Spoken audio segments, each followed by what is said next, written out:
తిరుమల తిరుపతి దేవస్థానం ఏదైతే ఉందో అది వాటికన్ సిటీని దాటిపోయాం మనం అన్ని విషయాల్లోనూ. ఈ క్రిస్టియన్స్ అందరికి కూడా అది అక్కసు. దీన్ని ఎట్లాగైనా తిరుమల తిరుపతి దేవస్థానాన్ని డౌన్ చేయాలి, దీన్ని బ్లేమ్ చేయాలి, దీన్ని బదనాం చేయాలి అనే ఉద్దేశం కంకణం కట్టుకొని వీళ్ళందరూ ఒక ప్రణాళిక ప్రకారం ఇక్కడ ఉన్నటువంటి హిందువుల మనోభావాలు దెబ్బతినే విధంగా తొలి నుంచి వాళ్ళు ప్రవర్తిస్తున్నారు. ఇదందరూ కూడా మన హిందూ సోదరులందరూ కూడా ముక్త కంఠంతో దీన్ని ఖండించాల్సిన అవసరం ఎంతైనా ఉంది. వాళ్ళు ప్రతి విషయంలోనూ టీటీడీలో నియమ నిబంధనలు చూట్టుబట్టారు. ఒకటి కాదు, రెండు కాదు, ప్రతి విషయంలోనూ. నేను గతంలో కూడా చెప్పాను, మీరు ఏ ఫైల్ అయినా తీసుకోండి, అంత అవినీతి. ఇది ఒక ఫైల్ కరెక్ట్గా ఉందనేది లేదు. ఈ విధంగా ఈ తిరుమల తిరుపతి దేవస్థానాన్ని భ్రష్టు పట్టించి వాళ్ళు కోట్ల రూపాయలు సంపాదించి ఆనందిస్తున్నారు. ఒక పెద్ద మనిషి ఏదో యాగాలు చేస్తున్నాడంట.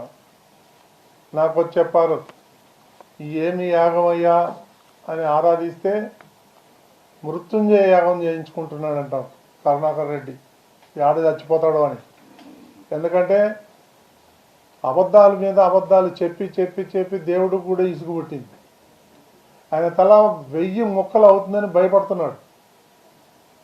అందుకనే ఈరోజు యాగం చేసుకున్నాడు ఇంటికాడ, మృత్యుంజయ యాగం. దాన్ని అంత భయం ఉన్నాడు, తప్పెందుకు చేయాలి? ప్రాణం మీద అంత భయం ఉన్నాడు, ఎందుకు చేయాలి?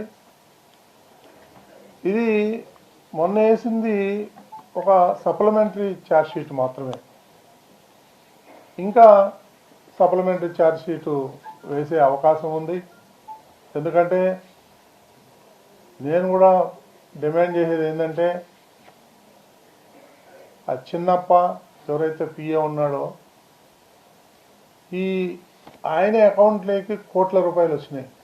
అక్కడి నుంచి ఎక్కడికి పోయింది? సిబిఐ ఛార్జ్ షీట్లో లేదు. నేను సూటిగా అడుగుతున్నాను సిబిఐని, అది ఎందుకు మీరు దర్యాప్తు చేయలేదు?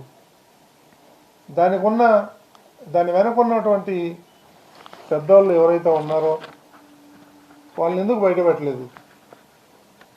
కనీసం నెక్స్ట్ ఛార్జ్ షీట్లో అన్నా, సప్లిమెంటరీ ఛార్జ్ షీట్లో అన్నా ఎవరైతే దీనికి బాధ్యతలు ఉన్నారో, ఎంత పెద్దవాళ్ళు అయినా సరే, వాళ్ళందరినీ కూడా వెలికి తీయాలని చెప్పేసి నేను తిరుమల తిరుపతి దేవస్థానం నుంచి నేను డిమాండ్ చేస్తున్నాను.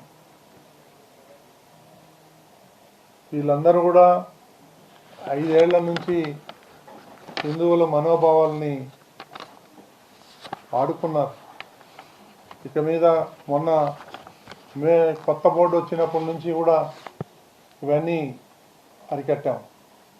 ఇవన్నీ కూడా ఈ కూటమి ప్రభుత్వం వచ్చిన తర్వాత ఈ కల్తీ నెయ్యి కూడా బయటకు వచ్చింది. కూటమి ప్రభుత్వం రాకపోతే ఇంకా అట్లాంటి కల్తీ లడ్డూలు ఇంకా జరుగుతూనే ఉండేది. దాన్ని బట్టి మీరు అర్థం చేసుకోండి, ఇది ఒక రకంగా స్లో పాయిజన్. కాబట్టి ఇప్పటికైనా మనం మేల్కొన్నాం, అందరూ కలిసి పోరాడాలి. మనం అందరూ కూడా, హిందువులందరూ కూడా ఈ తిరుమల తిరుపతి దేవస్థానాన్ని మనం అందరూ కూడా కాపాడుకోవాలని చెప్పి, ఈ దుర్మార్గుల్ని నుంచి, వాళ్ళ యొక్క కబంధ హస్తాల నుంచి మనం తిరుమలని కాపాడుకోవాలి. దానికోసం నేను ప్రతి ఒక్క హిందువుని కోరేది ఒకటే, మనం అందరూ ఏకం అవ్వాలి. వాళ్ళ పని